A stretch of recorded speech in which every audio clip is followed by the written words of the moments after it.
ಹೆಸರು ಎ ಕೃಷ್ಣಯ್ಯ. ನಾನು ಕೆಲಸ ಮಾಡ್ತಾಯಿರೋದು Indian statistical institute Bengaluru centre.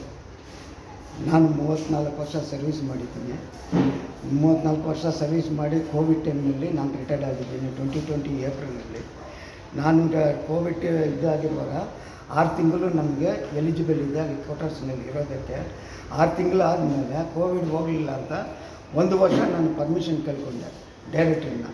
ಅವ್ರು ಏನು ಹೇಳಿದ್ರು ಅಂದರೆ ಅವ್ರು ಬೆಂಗಳೂರು ಸೆಂಟ್ರಿಗೆ ಬಂದುಬಿಟ್ಟು ಹೆಡ್ ಹತ್ರ ಮಾತಾಡ್ಕೊಳ್ಳಿ ಅಂತ. ಹೆಡ್ ಹತ್ರ ಮಾತಾಡಿದ್ದಾರೆ. ಅವರು 1 ವರ್ಷಕ್ಕೆ 6,08,900 ರೂಪಾಯಿ ಡ್ಯಾಮೇಜ್ ರೆಂಟ್ ಅಂತ ಹಾಕಿದರು. ಆ ಡ್ಯಾಮೇಜ್ ರೆಂಟ್ ಅಂತ ಹಾಕಿದ ಮೇಲೆ ನಾನು ಕೋರ್ಟ್ಗೆ ಹೋದೆ. ಕೋರ್ಟ್ನಲ್ಲಿ ಕೇಸ್ ನಡೆಯುವಾಗಲೇ ಮನೆ ಸೀಲ್ ಮಾಡಿಬಿಟ್ಟು ಹಾಕ್ಕೊಂಡಿರೋ ಬಟ್ಟೆನಲ್ಲಿ ನಮ್ಮನ್ನು ಹೊರಗಡೆ ಕಳಿಸಿದ್ರು. ನಮ್ಮ ಸಾಮಾನು ಒರಿಜಿನಲ್ ಡಾಕ್ಯುಮೆಂಟ್ಸು ಎಲ್ಲನೂ ಆ ಮನೆ ಒಳಗಡೆನೇ ಇದೆ. ನಮ್ಮ ಹತ್ರ ಯಾವುದೂ ಇಲ್ಲ. ವಿತೌಟ್ ಅದನ್ನಲ್ಲಿನೇ ನಾನು ಕೆಲಸ ಮಾಡಿಕೊಂಡು ಜೀವನ ಮಾಡೋದಕ್ಕೆ ಹೊರಗಡೆ ಬಂದುಬಿಟ್ಟೆ. ಆಮೇಲೆ ಕೇಸ್ ರನ್ನಿಂಗ್ ಇರುವಾಗಲೇ ನಮ್ಮ ಮಿಸ್ಸಸ್ಗೆ ಮೈ ಹುಷಾರಿಲ್ಲ ಅಂತ ಡಾಕ್ಟರ್ ಹತ್ರ ಕರ್ಕೊಂಡೋದೆ. ನಮ್ಮ ಮಿಸ್ಸಸ್ಗೆ ಕ್ಯಾನ್ಸರ್ ಎಫೆಕ್ಟ್ ಆಗಿತ್ತು.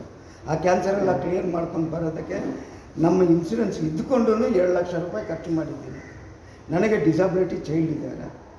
ಇವಾಗ without government permission B type ಅಂತ ಒಂದಿದೆ, B1 ಆ್ಯಂಡ್ B2.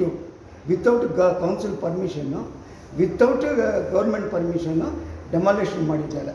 ಆ ಡೆಮಾಲಿಷನ್ ಮಾಡಿರೋ ವೇಸ್ಟ್ ಮೆಟೀರಿಯಲನ್ನು ಶಿಫ್ಟ್ ಮಾಡೋದಕ್ಕೇನು ಗೌರ್ಮೆಂಟ್ ಹತ್ರ ಪರ್ಮಿಷನ್ ತೊಗೊಂಡಿಲ್ಲ. ಅದು ಎಷ್ಟೋ ಲಕ್ಷಾಂತರ ರೂಪಾಯಿಕಲ್ಲೂ ಪಬ್ಲಿಕ್ ಟ್ಯಾಕ್ಸ್ ಮನಿನ ವೇಸ್ಟ್ ಮಾಡ್ತಾಯಿದ್ದಾರೆ. ದಯವಿಟ್ಟು ಪಬ್ಲಿಕ್ ಟ್ಯಾಕ್ಸ್ ಮನಿನ ಸೇವ್ ಮಾಡೋದಕ್ಕೆ ದಯವಿಟ್ಟು ನಾನು ನಮ್ಮನ್ನು ಕೇಳ್ತಾ ಇದ್ದೀನಿ. ಇದೇ ಇನ್ಸ್ಟಿಟ್ಯೂಟ್ನಿಂದ ಲಕ್ಷಾಂತರ ಜನಗಳು ಒಳ್ಳೆಯದಾಗಿ PhD ಸರ್ಟಿಫಿಕೇಟ್ ಕೊಟ್ಟು ಕಲಿಸಿದ್ದಾರೆ. ಎಲ್ಲ free education, free lodging, free ಎಲ್ಲನೂ ಫ್ರೀಯಾಗಿ ಕೊಟ್ಟು.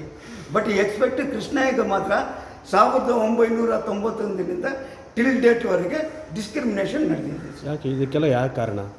IS administration, ministry of statistics and national commission 3 ಜನ.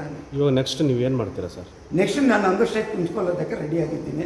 ದಯವಿಟ್ಟು ನಿಮ್ಮ ಮೇಲೆ ಡಿಪೆಂಡ್ ಆಗಿದೆ. ನೀವು ಚೆನ್ನಾಗಿ ಸ್ಟೇಟ್ಮೆಂಟ್ ಕೊಟ್ಬಿಟ್ರೆ ಅದು ತಗೊಂಡೋಗ್ಬಿಟ್ಟು ಪೊಲೀಸ್ ಸ್ಟೇಷನ್ ಕೊಟ್ಬಿಟ್ಟು ನೆಕ್ಸ್ಟ್ ಮಂತ್ 10ನೇ ತಾರೀಕಿನಿಂದ ಅಂಗಸ್ಟ್ರೈಕ್ ಮಾಡೋದಕ್ಕೆ ರೆಡಿ ಆಗ್ತಾಯಿದ್ದೀನಿ.